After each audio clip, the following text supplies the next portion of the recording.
김장을 잘 마쳤는데 참여하고 싶어도 여러 가지 이유 때문에 못하신 분들도 계시고 그분들의 또 기도와 격려 때문에 제가 우리 교회 와서 횟수로 8년째 김장을 했는데요, 가장 많은 분들이 오셨던 것 같습니다. 그래서 금방 끝났던 것 같아요. 너무 재밌고 또 그 가운데 또 화합할 수 있는 그런 시간이 되지 않았던가 생각해 봅니다. 그래서 그런지 어제 교회에 김장해 놓고 오늘 김장하러 가신 분들이 의외로 많은 것 같습니다. 자리가 허웅 빈 것 같네요. 오늘 우리가 이사야 9장 6절과 7절의 말씀을 통해서 기다림 속에서의 소망이라는 제목으로 말씀을 함께 나누어 보고자 합니다.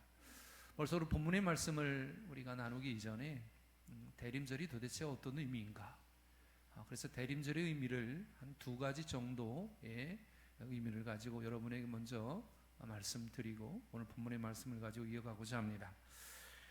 대림절은 이제 예수님의 초림과 재림을 기다리는 그 4주간을 준비하는 4주간이죠.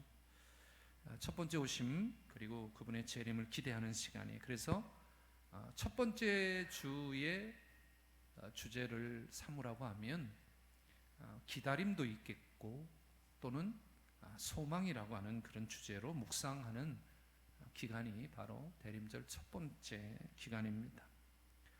여러분, 우리가 예수를 기다린다라고 하는 이 말이 어떤 의미일까요?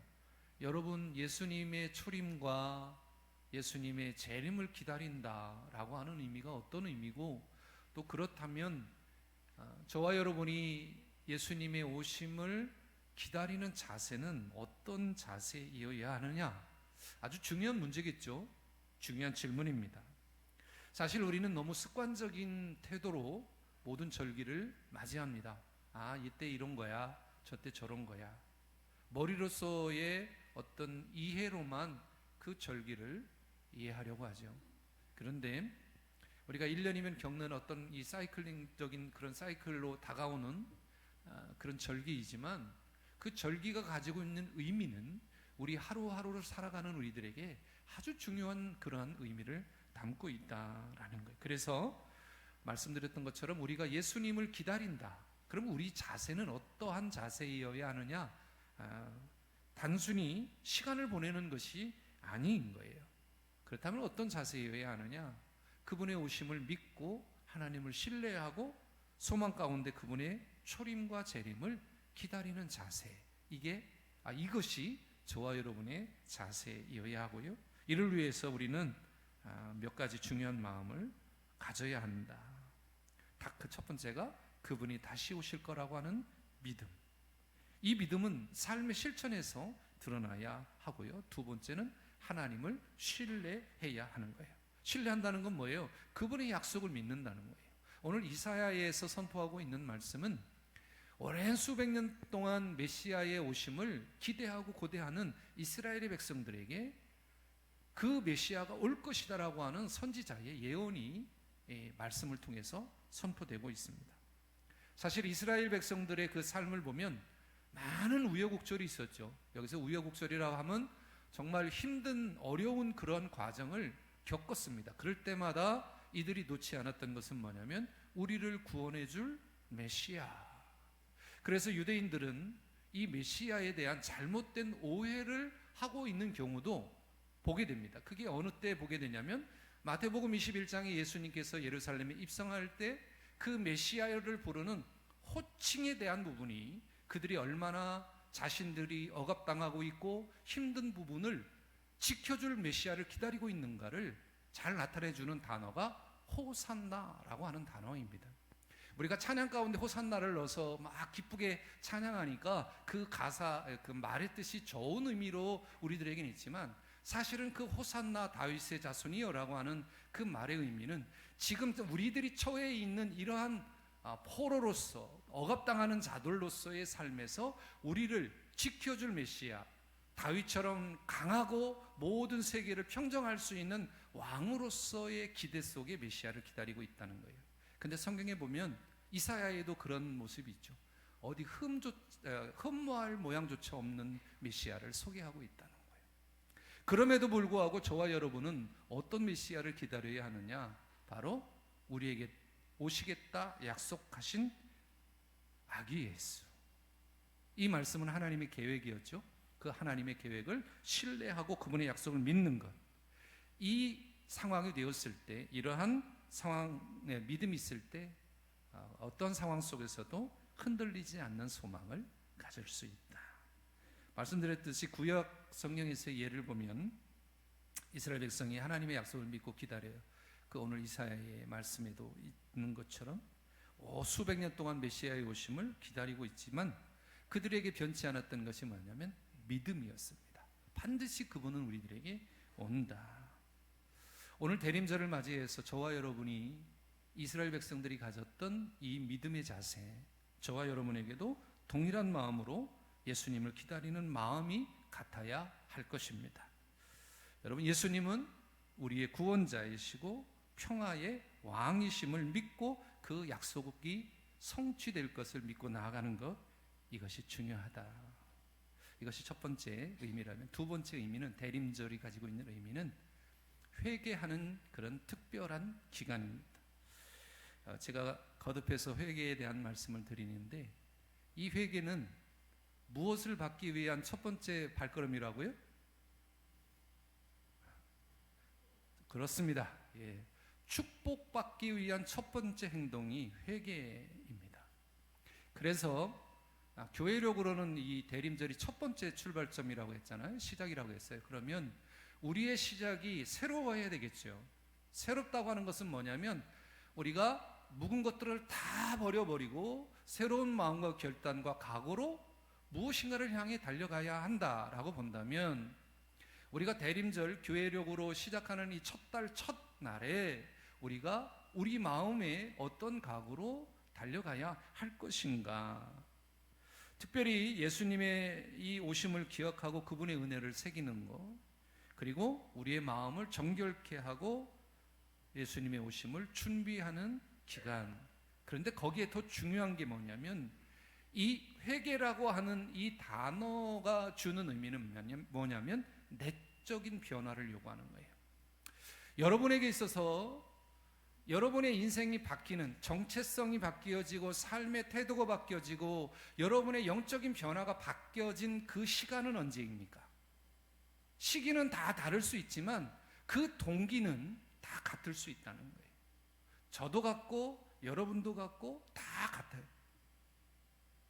바로 예수님을 내 마음의 주인으로 모신 그때부터 우리의 삶이 바뀌었다는 거예요. 그런데 지금은 어떻습니까? 그때의 그 마음, 변화되고 새로운 시각과 새로운 언어와 새로운 환경으로 바라보았던 그 상황이 지금도 유지되고 있나요? 유지되고 있습니까? 그렇지 않을 가능성이 많아요. 아니면 혼재되었을 가능성이 많아요. 왜? 제 예를 보면 그렇습니다. 제 삶도 그래요. 여러분과 다르지 않아요. 그렇다면 이 대림절의 시간을 통해서 내 안에 영적인 것과 세상의 것이 혼재되어진 그 삶 속에 삶이 있다면 그것을 기꺼이 내려놓고 새롭게 출발할 수 있는 내적 변화, 내 안에 있는 모든 것들을 변화시킬 수 있는 그 동기가 이 대림절이 시작이 될 때 여러분이 그 동기가 되었으면 좋겠다라는 거죠. 그래서 우리가 이 대림절은 기다림 속에서 주시는 소망을 품고 그 소망 가운데 내 내적 변화가 있어야 그분의 오심이 기쁘고 다시 오실 예수 그리스도의 그 약속이 성취가 될 것이라고 하는 확신이 내 마음속에 있게 되는 겁니다. 이것이 바로 대림절이 주는 의미예요. 물론 많은 의미들이 있겠죠. 하지만 이 두 가지의 의미를 여러분들 생각해 보시면서 첫 번째, 소망을 품는, 기다림 속에 주시는 소망과 두 번째, 회개하는 특별한 회개가 있는 그러한 절기로서 살아가시기를 주님의 이름으로 축원합니다. 자, 그러면 오늘 본문의 말씀을 가지고 예수 그리스도의 오심을 기다리는 이스라엘 백성들과 그 말씀이 선포되는 이사야를 통해 선포되고 지금 우리들에게도 선포되는 그 말씀을 가지고 함께 은혜를 나누고자 합니다. 이사야 9장은 이스라엘이 처한 아주 어려운 현실을 묘사하고 있습니다.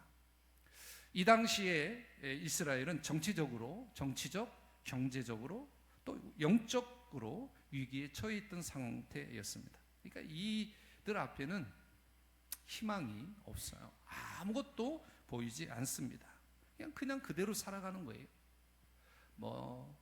마음에는 메시아가 올 것이라고 하는 그 상황 앞에 살아가고 있지만 보여지는 어떤 여러 가지 삶에서의 나타나는 영향들은 다 영적으로나 모든 것으로 어둠 속에 있는 거예요. 앞을 분간할 수 없는, 또 어둠에 익숙해져 있어서 그것이 어둠인 것조차도 알지 못하는 그런 애매모호한 삶을 살고 있는 것이 이스라엘 백성들이었다라는 것을 알 수 있습니다.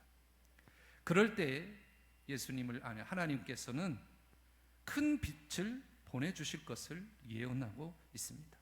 물론 이 빛은 메시아, 이스라엘 백성들이 간절히 기다리고 소망하며 우리들에게는 다시 오시겠다 약속하신 예수님을 상징하는 거죠. 오늘 본문의 말씀은 아닙니다만은 이사야 9장 2절에 본문의 말씀은 이렇게 소개하고 있습니다. 우리 같이 한번 읽어보겠습니다.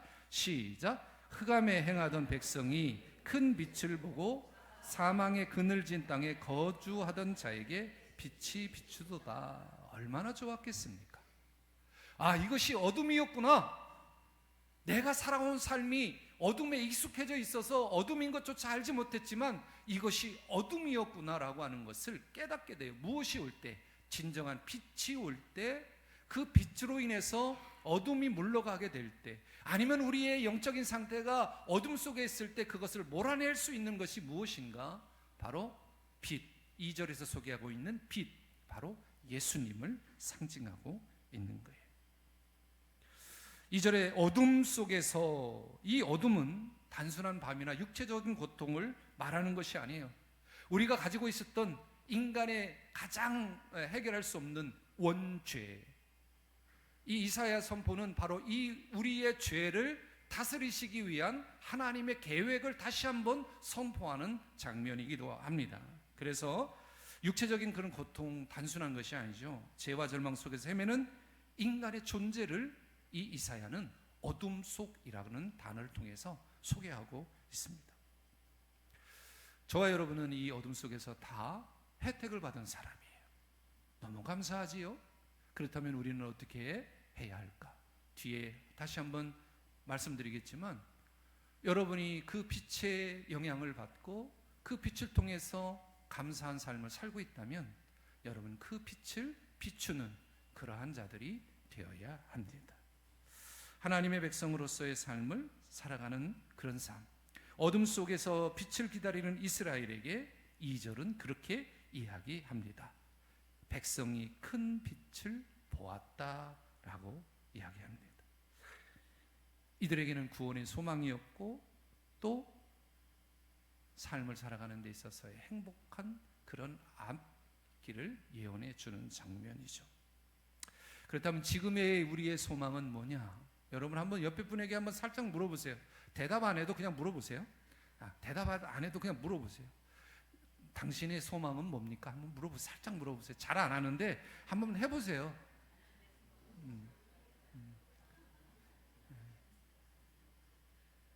당신의 소망은 뭐였더니 당신이야. 이런가요? 여러분의 소망은 무엇입니까? 누가 그러셨어요? 축복받으시기를 소망합니다. 예, 우리의 소망은 누가 돼야 돼요? 예수님이에요. 예. 여러분, 우리의 소망은 물론 세상 것일 수 있어요. 하지만 진정한 우리의 소망은 예수님이어야 합니다. 그 예수님이어야만 우리가 영적으로 쇠퇴하지 않고 넘어지지 않아요.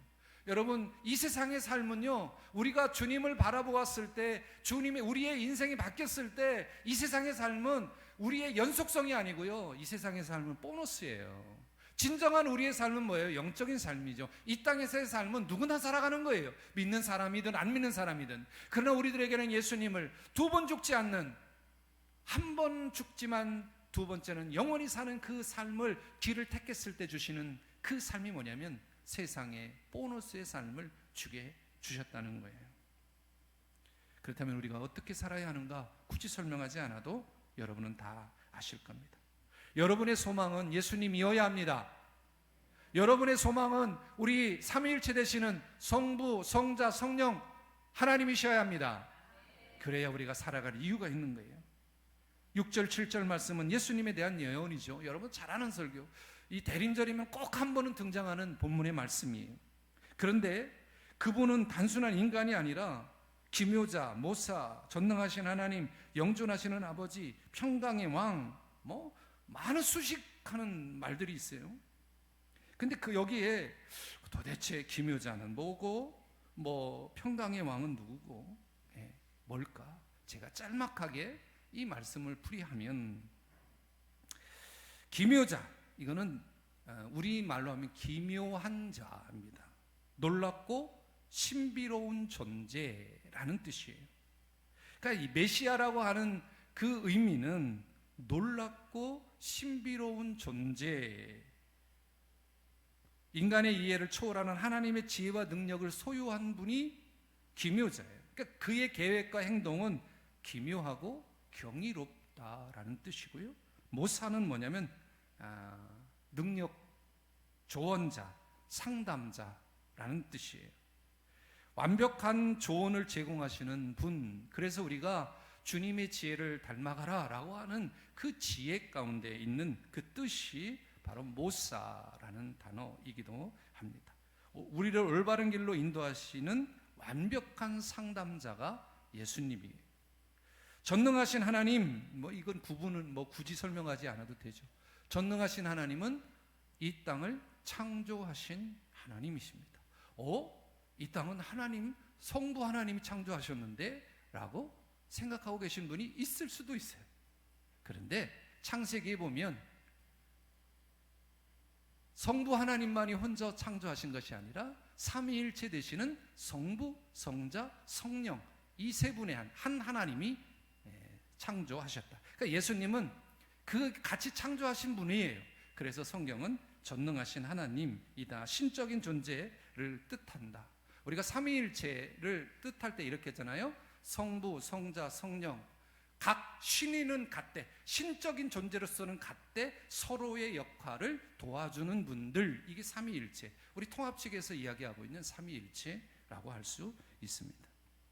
영존하시는 아버지는 뭐냐면, 이건 조금 말씀이 우리들에게 아버지의 그 의미를 나타내는데, 영원히 변치 않는 사랑과 돌봄을 제공하시는 분, 여기에 조금 더 첨가하자면 우리를 너무 사랑하셔서 당신의 아들을 죽일 계획을 세우신 분.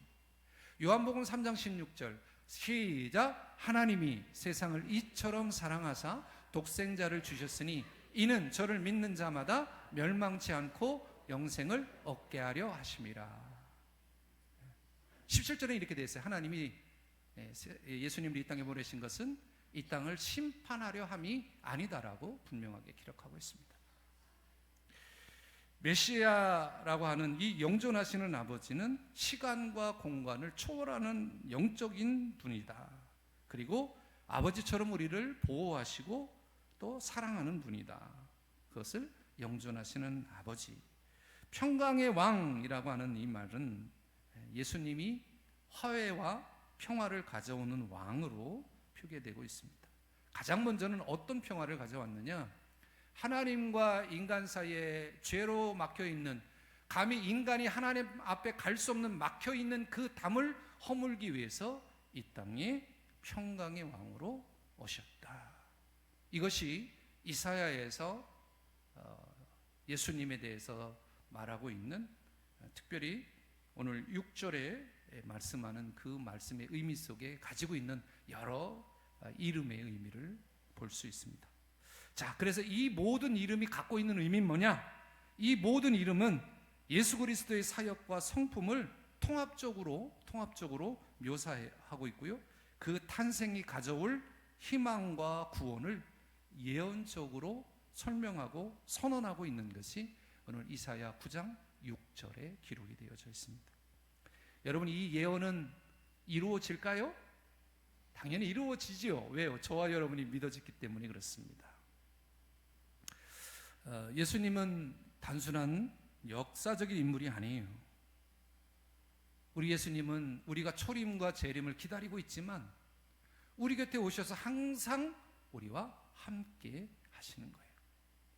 데살로니가 후서 4장에 보면 예수님을 소개할 때 천사장으로 심판주로 오신다라고 분명하게 기록하고 있습니다. 그때는 지금 나와 함께 하시는, 나의 삶에 내주하고 계시는 하나님이 아니고 이 땅에 하나님이 창조하신 이 창조 질서 속에 죄로 인해서 변해버린 그들을 이제는 하나님의 나라와 지옥이라고 하는 그 두 공간으로 나누는 그러한 시기가 올 것이다. 그래서 제가 여러분들에게 말씀드리는 게 항상 있잖아요. 한 번 태어난 사람은 몇 번 죽고? 자, 따라합시다. 한 번 태어난 사람은 두 번 죽고, 두 번 태어난 사람은 두 번 죽어요? 그렇죠. 한 번 죽어야 맞죠. 이게 무슨 의미냐? 한 번 태어난 사람, 육적으로 태어난 사람은 육신의 죽음은 뭐 기정사실이고요, 영적으로도 죽어요. 그러니까 두 번 태어났다는 의미는 뭐예요? 육신으로 태어났지만 두 번째 태어나면 뭐예요? 주님을 나의 주인으로 모시고 영적인 삶을 살았다는 거예요. 그때 말씀드렸던 정체성이 변하고 삶이 바뀌는, 누군가에 의해서 예수 그리스도를 통해서 나의 주인으로 섬길 때, 고백할 때, 그분이 나의 주인의 임을 고백할 때, 주제권, 나의 모든 걸 그분에게 맡길 때 우리의 인생은 두 번 산다는 거예요. 그래서 여러분이 열심히 주님 뜻대로 사는 이유가 거기에요. 여러분은 이 땅을 다 생을 마감하고, 저 포함해서 여러분 다 생을 마감하고 하나님 나라, 이 땅도 지금 하나님 나라지만 하나님이 세우신 그 우리가 알 수 없는 그 공간에 저와 하나님이 인간의 육신의 모습이 아닌 영적인 존재로 함께 살아갈 것입니다. 아멘. 그래요. 네, 잘 듣지 않는 이야기라서 여러분들 이해가 되지 않지만 중요한 것은 주님이 지금도 여러분과 함께 하고 계신다는 사실을 믿으시기를 바랍니다. 자, 그렇다면 기다림 속에서의 소망이라고 했는데 이 기다림이라고 하는 의미는 도대체 뭘까? 여러분 말씀드렸듯이요, 처음에 제가 이 기다림은 단순히 시간을 보내는 것이 아니고 그분의 약속을 믿고 그분의 때를 기다리는 신뢰의 시간이라는 거예요. 얼마나 힘들겠어요. 언제 올지 모르지요. 구약의 백성들은 수백 년을 기다리면서 수십 대가 죽고 살고 태어나고 죽고 살고 태어나는 그 시기를 겪었어요. 그럼에도 그들은 메시아를 만나지 못했어요. 저와 여러분의 삶은 어떻습니까? 마음에는 계시지만 그분이 진짜 오셔서 어떻게 할 것인가에 대한 주님의 재림을 저와 여러분은 못 보고도 이 땅을 마감할 수 있는 거예요. 그래도 우리가 버리지 말아야 될 것은 뭐냐면 그분이 이 땅에 오신다고 하는 내 마음의 기다림의 소망을 잊지 말아야 한다라는 겁니다. 그분의 때는 우리의 시간의 때와 달라요. 우리는 천년이라고 하면 어마어마한 알 수 없는 시간이지만 우리 주님은 천년을 하루같이 여기시는 분이기 때문에 그분의 때와 그분의 계획을 우리가 감히 알 수 없습니다. 그래서 우리는 더디 오시면 내 마음에 불편한 거예요. 왜 안 오시지? 빨리 오셨으면 좋겠는데. 그래서 이 기다림이라고 하는 이 단어 속에 우리가 하나님의 때와 하나님을 신뢰하는 마음으로 분주해하지 말고 조급해하지 말고 기다리면서 주님 오실 그때를 슬기로운 다섯 처녀처럼 믿음으로 등불도 준비하고 믿음으로 때와 시간을 잘 준비해서 졸지 않고 기다리는, 여기서 존다는 말은 잔다는 의미가 아니에요. 끝까지 그때까지 신앙을 잘 지키는 그런 자들이 되어야 한다라는 겁니다. 여러분 잘 기다리시기를 바랍니다. 예, 이 대림절 우리가 그리스도의 빛을 기다리는 기간이에요. 그런데 마음속에 기다리지만 동시에 그 빛을 세상에 비추는 삶을 살아가야 하는 시간입니다. 제가 가장 좋아했던 단어가 있어요. 저는 두 개가 있는데요, 우리 그리스도인들을 표현할 때 예수쟁이라고 하는 말을 참 좋아합니다. 예수쟁이. 이 쟁이는 우리가 국어의 사전을 보면 그 분야의 최고를 장이, 이걸 쟁이, 뭐 표현이 이렇게 씁니다. 제가 한 두세 번 말씀드린 것 같은데, 그래서 예수쟁이하면 내가 예수 믿는 사람 중에서 최고라고 하는 거고요. 또 한 가지 단어는 작은 예수라는 단어를 너무 좋아합니다. 그런데 내가 작은 예수일까 하는 부분은 항상 퀘스천 마크가 찍혀 있지만, 작은 예수가 되기 위해서 이 모양 저 모양으로 열심히 노력은 하고 있습니다. 작은 예수로 사는 삶이 어떠해야 할까? 우리가 큰 빛을 본 자들이라면 우리는 그 큰 빛을 받은 수혜자로서 아직 이 땅에 많은, 수많은 사람들, 그들에게 그 빛의 의미, 아기 예수가 누구고 다시 오실 주님이 누군가를 전하는 그러한 자로서의 삶을 살아가는 것, 이게 작은 예수가 해야 될 일인 거예요. 여러분의 삶이 올해 한 해를 보니까 얼마나 힘들고 어렵습니까? 우리가 코로나를 겪으면서 많은 것들이 바뀌었어요. 정말 많은 것들이 바뀌었어요. 가장 먼저 바뀐 게 뭐냐면 남을 배려하는 것들이 더 커졌어요. 그리고 가장 바뀐 게 뭐냐면 결혼 풍습이 바뀌었습니다. 결혼 풍습. 코로나 때 이후에 주례가 없어졌어요. 네. 그리고 간소화되기 시작했습니다. 저도 제 작은 아이가 얼마 전에 결혼을 했지만, 어쨌든 이런 삶의 형태가 자꾸 변해가는 것 같아요. 그러나 우리가 변하지 않아야 될 것이 뭐냐면 영적인 삶은 변화가 되면 안 된다는 거예요. 좋은 쪽으로 변화되면 좋겠지만 약식으로 자꾸 축약하고 줄여서 그냥 형식뿐인 그러한 예배자로서의 삶을 살면 안 된다라는 겁니다. 그렇다면 어떻게 해야 되느냐? 배우고 보고 듣고 경험한, 그리고 느낀 그러한 것들을 그대로 실천하는 것. 빛으로 오신 예수님의 그 빛을 세상에 전하는 것. 그래서 소망의 빛을 나누어 주는 삶을 살아가는 것. 이것이 저와 여러분이 작은 예수로서의 삶을 살아가야 하는 겁니다. 여러분 모두가 작은 예수가 되기를 소망합니다. 예, 오늘부터 그래서 나는 예수야, 작은 예수야. 예수님이 싫어할까? 아니요, 괜찮아요. 예, 싫어하지 않습니다. 하나님은 작은 예수로서의 역할, 그 일을 하기를 원하시는 거죠.